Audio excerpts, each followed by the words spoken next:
had you had that lovely bowl of spaghetti with pasta sauce on your table in front of you? But you heard so much about how foods come from plants and animals.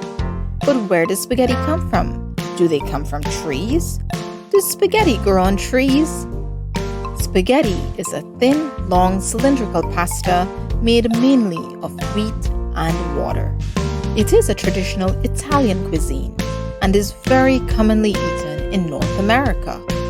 Spaghetti is made by mixing flour, water, oil, and other ingredients to make a dough, which is shaped and cut into thin, long, cylindrical strips. They are set to dry and then can be packaged and used to make your favorite spaghetti dishes later on.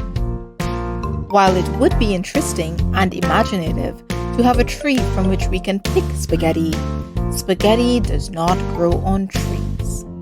So next time you eat pasta, now you know where it comes from. Hit the like and subscribe buttons for more videos like this.